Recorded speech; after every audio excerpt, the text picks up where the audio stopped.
Hi everyone. I want to quickly just show you that about cross canceling.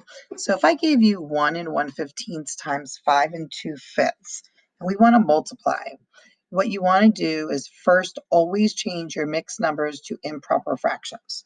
So 15 times 1 is 15 plus 1 is 16. So 16 over 15 times 5 times 5 is 25, plus 2 is 27, so 27 over 5. It looks like a really difficult problem, but what you need to do is really check to make sure that you can't cross cancel. I know a lot of you go and say, okay, well, 15 doesn't go into 27, so you can't cross cancel. That's not the question. Do you know a number that goes into both 15 and 27? So you want to find the greatest common factor of 15 and 27. So what you want to do, there's a couple of ways. You want to do factor trees. So 3 times 5 and 9 times 3. Break down that 9. And remember, you learned all this in chapter 1.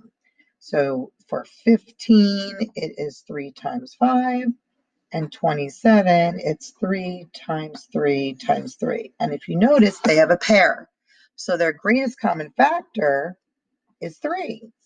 So when you cross cancel, you know that 3 is actually goes into 15 and 27. And that's going to really help you so you don't have to do 16 times 27. Okay? You could have also thought of the divisibility rules.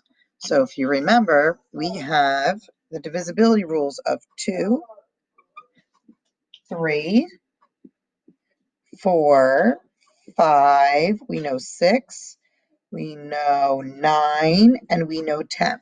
So let's find these. So let's look at 15 and 27. Well, these, 5 and 7, they don't end in an even number, 0, 2, 4, 6, or 8. So we're going to cross off that too.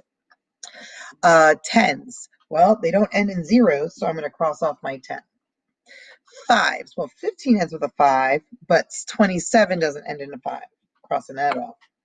Let's do 4. The last two digits have to be divisible by 4. Well, 4 times 3 is 12, and 4 times 4 is 16, so that doesn't work. So let's do 6. Well, if it's not divisible by 2, then that means it can't be divisible by 6 because it has to be divisible by both 2 and 3.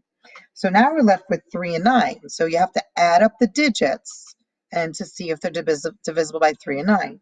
Well, 1 plus 5 equals 6. Well, that's not divisible by 9, but it is divisible by 3. 27. 7 plus 2 equals 9. Well, that's divisible by 3. So that tells me it's divisible by 3. And that's where I know it's a little bit on the far end to work with, but I know it will really help you because now you don't have to do 16 times 27. So you're going to cross off that 15, and 15 divided by 3 is 5, and 27 divided by 3 is 9. So now you could do 16 times 9 and 5 times 5. I hope that was able to help you find your how to cross cancel.